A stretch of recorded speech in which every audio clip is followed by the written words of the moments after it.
تو دل اپنا دے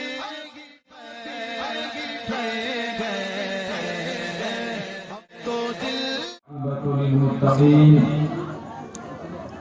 أما بعد فأعوذ بالله من الشيطان الرجيم بسم الله الرحمن الرحيم واذكروا نعمة الله عليكم إذ كنتم أعداء فألف بين قلوبكم فأصبحتم بنعمته إخوانا صدق الله العلي العظيم وصدق رسوله النبي الأمين المتين الكريم ونحن على ذلك لمن الشاهدين والشاكرين والحمد لله رب العالمين. برادران اسلام و خواتین اسلام، آئیے بڑی سنجیدگی، متانت اور شائستگی کے ساتھ کچھ عرض و معروض سے پہلے، کچھ سننے اور سنانے سے پہلے حصول برکت کے لیے اپنی غلامی کا ثبوت پیش کرتے ہوئے نبی اور آل نبی کی بارگاہ میں درود و سلام کا ہدیہ عقیدت پیش کریں اور بآواز بلند پڑھیں اللہم صلی علی سیدنا شفیعنا حبیبنا نبینا مولانا محمد معدن الجود والکرم منبع العلم والحلم والحکم وبارک وسلم صلی اللہ تعالی علیہ وسلم. اتنا سکون کے ساتھ رہتے تھے کہ نبی کریم علیہ الصلوۃ والتسلیم گفتگو فرماتے جاتے تھے، صحابہ کرام سنجیدگی کے ساتھ سنتے جاتے تھے. آج ہم اور آپ اسی نبی کی بارگاہ میں ہیں، اسی نبی کی محفل میں آئے ہوئے ہیں، تو ہمیں بھی چاہیے کہ سنجیدگی اور متانت کا دامن ہاتھ سے نہ جانے دیں. آئیے پھر کچھ سننے اور سنانے سے پہلے حصول برکت کے لیے نبی اور آل نبی کی بارگاہ میں درود و سلام کا ہدیہ پیش کریں اور بآواز بلند پڑھیں اللہم صلی علی سیدنا شفیعنا حبیبنا نبینا مولانا محمد معدن الجود والکرم منبع العلم والحلم والحکم مبارک وسلم صلی اللہ تعالی علیہ وسلم. فضل رب العلا اور کیا چاہیے، فضل رب العلا اور کیا چاہیے، مل گئے مصطفیٰ اور کیا چاہیے، مل گئے مصطفیٰ اور کیا چاہیے. اور شاعر کہتا ہے کہ جب حسن تھا ان کا جلوہ نما انوار کا عالم کیا ہوگا، جب حسن تھا ان کا جلوہ نما انوار کا عالم کیا ہوگا. اور بن دے کے فدا ہیں ہر کوئی دیدار کا عالم کیا ہوگا، بن دے کے فدا ہیں ہر کوئی دیدار کا عالم کیا ہوگا. برادران اسلام و خواتین اسلام، ہم کہاں کے ہیں اور آپ کہاں کے ہیں؟ ہمیں آپ کی ذاتی زندگی سے کوئی بحث نہیں ہے، ہمیں آپ کی ذاتی زندگی سے کوئی سروکار نہیں ہے، ہمیں آپ کی ذاتی زندگی سے کوئی غرض اور کوئی مقصد نہیں ہے کہ آپ اپنی زندگی کس طرح گزارتے ہیں، آپ اپنی زندگی کیسے گزار رہے ہیں. ہمیں اس سے کوئی مطلب نہیں ہے، ہمیں کوئی مقصد نہیں ہے کہ ہم آپ کی زندگی میں دخل اندازی کریں. اگر آپ چاہیں تو اپنی زندگی شراب پی کر کے گزار سکتے ہیں، اگر آپ چاہیں تو اپنی زندگی جوے کے اڈے کو آباد کر کے گزار سکتی ہیں، اگر آپ چاہیں تو اپنی زندگی لہو و لعب میں رہ کر کے گزار سکتی ہیں، اگر آپ چاہیں تو اپنی زندگی شرارتوں میں گزار سکتی ہیں، اگر آپ چاہیں تو اپنی زندگی گناہوں کے اڈوں کو آباد کر کے گزار سکتی ہیں. لیکن اگر آپ چاہیں تو تقوی شعار بھی بن جائیں، آپ چاہیں تو تہجد گزار بھی بن جائیں، آپ چاہیں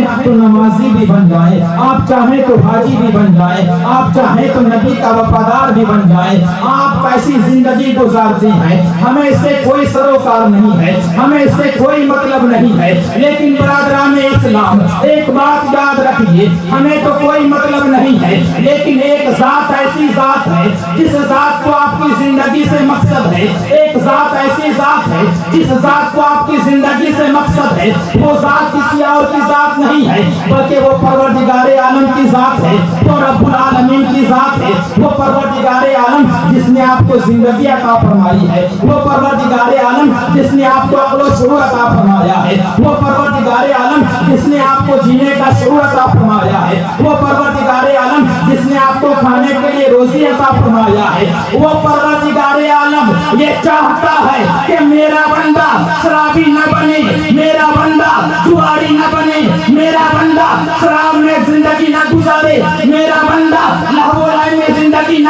گزارے بلکہ پروردگار عالم یہ چاہتا ہے کہ میرا بندہ تقوی شعار بن جائے. پروردگار عالم یہ چاہتا ہے کہ میرا بندہ تہجد گزار بن جائے. پروردگار عالم یہ چاہتا ہے کہ میرا بندہ میرے نبی کا وفادار بن جائے اور میرا بندہ ایسی زندگی گزارے کہ وہ میری جنت میں جانے کا حقدار بن جائے.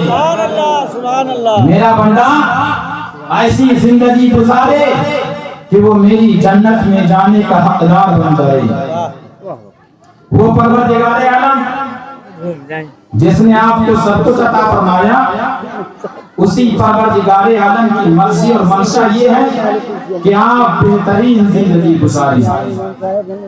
اب یہ بہترین زندگی ہم کیسے گزار سکتے ہیں؟ آخر کون سی زندگی ہے جس کو سامنے رکھ کر کے نمونہ بنا کر کے ہم اپنی زندگی کو ان کی زندگی کے سانچے میں ڈھال سکتے ہیں؟ تو پروردگار عالم نے اسوہ حسنہ کے طور پہ نبی کریم علیہ الصلوۃ والتسلیم کو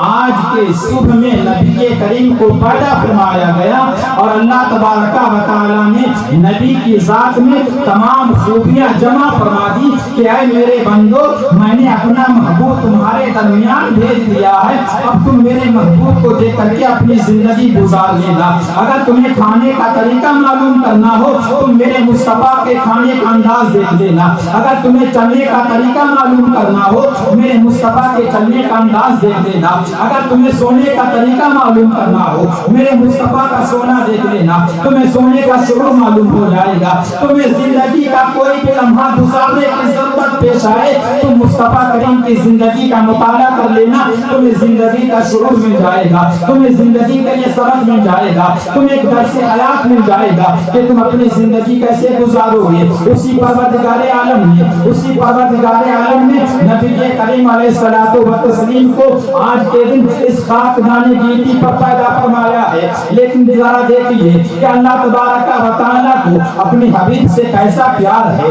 اللہ تبارک و تعالی کو اپنے حبیب سے کیسی محبت ہے. اللہ تبارک و تعالی کو اپنے حبیب سے کیسی چاہت ہے. ذرا ملاحظہ تو کیجئے, ذرا اندازہ تو لگائیے. اس اندازہ لگانے سے پہلے ذرا ایک مرتبہ اور درود شریف پڑھ لیا جائے. اللہم صلی علی سیدنا شفیعنا حبیبنا نبینا مولانا محمد معدن الجود والکرم منبع العلم والحلم والحکم وبارک وسلم صلی اللہ تعالی علیہ وسلم. اللہ تبارک و تعالی نے قرآن مقدس میں بارہا نبی کریم علیہ الصلوۃ والتسلیم کے ذکر کو یاد فرمایا ہے. اب اللہ نے نبی کے ذکر کو قرآن میں کیسا بلند فرمایا ہے ذرا اندازہ لگانے کی کوشش کیجئے کہ جب ذکر کرنا مقصود ہوا حضرت ابراہیم علیہ الصلوۃ والتسلیم کا تو پروردگار عالم نے ارشاد فرمایا قرآن مقدس میں وَاذْكُرْ فِي الْكِتَابِ إِبْرَاهِيمَ إِنَّهُ كَانَ صِدِّيقًا نَبِيًّا کہ اے لوگوں تم کتاب میں ابراہیم کو یاد کرو. جب ذکر کرنا مقصود ہوا حضرت موسیٰ کلیم اللہ کا تو پروردگار عالم نے قرآن مقدس میں ارشاد فرمایا وَاذْكُرْ فِي کتاب موسیٰ انہ کان مخلصا وکان رسولا نبیا کہ اے لوگوں تم لوگ موسیٰ کا ذکر کتاب میں کرو. جب ذکر کرنا مقصود ہوا حضرت اسماعیل ذبیح اللہ کا تو پروردگار عالم نے قرآن مقدس میں ارشاد فرمایا وذکر فی کتاب اسماعیل انہ کان صادق الوعد وکان رسولا نبیا کہ اے لوگوں تم لوگ کتاب میں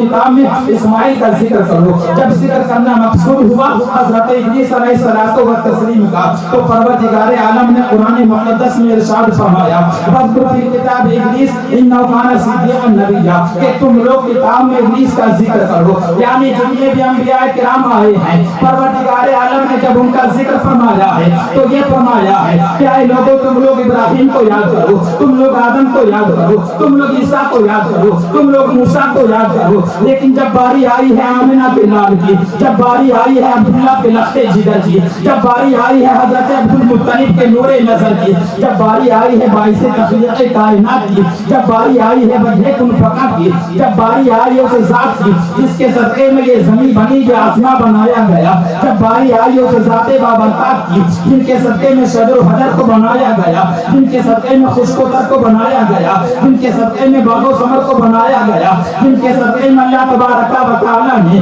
عرش کو بنایا, کرسی کو بنایا, جن کے صدقے میں اللہ تبارک و تعالی نے لوح کو بنایا, قلم کو بنایا, جن کے صدقے میں اللہ تبارک و تعالیٰ نے جنت کی بہاروں کو پیدا فرمایا، جن کے صدقے میں اللہ تبارک و تعالیٰ نے کائنات کے نظاروں کو پیدا فرمایا، جن کے صدقے میں اللہ تبارک و تعالیٰ نے دنیا کے مقداروں کو پیدا فرمایا، جن کے صدقے میں اللہ تبارک و تعالیٰ نے پور کائنات کو پیدا فرمایا۔ جب ان کے ذکر کی باری آئی تو پروردگار عالم قرآن مقدس میں ارشاد فرما رہا ہے، اے لوگوں سن لو، ذرا کان کھول کر کے سن لو، پروردگار عالم ارشاد فرما رہا ہے وَرَفَعْنَا لَكَ ذِكْرَكَ کہ ابراہیم کو تم یاد کرو، موسیٰ کو تم یاد کرو، لیکن جب باری آئی ہے آمنہ کے لال کی تو پروردگار عالم فرما رہا ہے وَرَفَعْنَا لَكَ ذِكْرَكَ کہ اے لوگوں اپنے حبیب کے ذکر کو ہم نے بلند فرمایا ہے، نبی کے ذکر کو ہم نے بلند فرمایا ہے۔ یعنی کسی دنیا دار نے نبی کے ذکر کو بلند نہیں کیا ہے،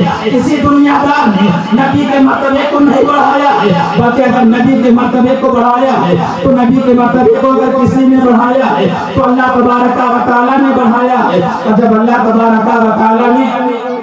نبی کے مرتبے کو بڑھایا ہے تو کتنا بلند فرمایا ہے، نبی کا مقام و مرتبہ کتنا اعلیٰ کر دیا ہے، نبی کا مقام و مرتبہ کتنا اونچا کر دیا ہے۔ ذرا اندازہ لگانے کی کوشش کیجئے کہ اللہ تبارک و تعالیٰ نے جب اپنے حبیب کے ذکر کو بلند فرمایا ہے، جب اپنے حبیب کو بلند فرمایا ہے تو اتنا بلند فرما دیا ہے، اتنا بلند فرما دیا ہے، اتنا اونچا فرما دیا ہے کہ جہاں پہ جانے کے بعد اونچائیوں کے سردار سید الملائکہ حضرت جبریل امین بھی جہاں پہ جانے کے بعد یہ کہتے ہوئے نظر آتے ہیں کہ یا رسول اللہ در یکسر منہ برتر پرم فروغ تجلا و سوزر پرم کہ یا رسول اللہ اگر میں اسے ایک بال کے برابر بھی آگے بڑھنے کی کوشش کروں گا تو میرے بالوں پر جل جائیں گے۔ یا رسول اللہ میں اس سے اونچا نہیں جا سکتا ہوں، میں اس سے آگے نہیں جا سکتا ہوں۔ اب ذرا دیکھیے کہ جہاں پہ اونچائیوں کے سردار حضرت جبریل امین کا انتہا ہو جاتا ہے، انتہا ہو جاتی ہے، وہاں سے میرے نبی کی ابتدا ہو رہی ہے، میرے نبی کے وہاں سے سفر کی شروعات ہو رہی ہے۔ اب میرا نبی وہاں سے آگے جا رہا ہے، اب میرے نبی وہاں سے آگے سفر فرما رہے ہیں۔ اب ذرا دیکھیے کہ جب نبی کریم علیہ الصلوۃ والتسلیم کے مقام و مرتبہ کو ہم اللہ تبارک و تعالیٰ نے بلند و بالا فرما دیا ہے تو میں نے حضرت جبریل امین سے عریضہ پیش کیا کہ اے سید الملائکہ اے جبریل امین آپ نے سب کچھ دیکھا ہے، اللہ تبارک و تعالیٰ نے آپ کو اپنا مقرر فرشتہ بنایا ہے، اللہ تبارک و تعالیٰ نے آپ کو اپنا پسندیدہ، اللہ تبارک و تعالیٰ نے آپ کو اپنا قریبی فرشتہ بنایا ہے۔ اے جبریل امین آپ نے کائنات کے نظاروں کو دیکھا ہے، آپ نے جنت کی بہاروں کو دیکھا ہے، اے جبریل امین آپ نے جنت کے حور و غلمان کو دیکھا ہے، اے جبریل امین آپ نے حور و غلمان کو دیکھا ہے، آپ نے جنت کے نظاروں کو دیکھا ہے، آپ نے حضرت آدم کے آدمیت کو دیکھا ہے، آپ نے حضرت عیسیٰ حضرت ابراہیم کی خلت کو دیکھا ہے، آپ نے حضرت اسماعیل کے ذبح و اثار کو دیکھا ہے، آپ نے حضرت یعقوب کے گریہ بساری کو دیکھا ہے، آپ نے حضرت اسماعیل علیہ السلام کے ذبح و اثار کو دیکھا ہے، آپ نے حضرت ایوب علیہ السلام کے صبر و رضا کو دیکھا ہے۔ اے جبریل امین ذرا یہ تو بتائیے کہ آپ نے حضرت عیسیٰ علیہ السلام کے، آپ نے حضرت یوسف علیہ السلام کے حسن و جمال کو دیکھا ہے، آپ نے حضرت موسیٰ علیہ السلام کے جاہ و جلال کو دیکھا ہے، آپ نے حضرت سلیمان علیہ السلام کے مال و منال کو دیکھا ہے، آپ نے حضرت عیسیٰ علیہ السلام کے فضل و کمال کو دیکھا ہے۔ اے جبریل امین آپ نے کائنات کے چپے چپے کو دیکھا ہے، ذرا یہ تو بتائیے کہ میرے نبی کا مقام و مرتبہ کیا ہے، میرے نبی کا رفعت کیسی ہے، میرے نبی کی اونچائی کیسی ہے؟ تو قربان جائیے لوگوں، فرشتے کے سردار حضرت جبریل امین یہ کہتے ہوئے نظر آتے ہیں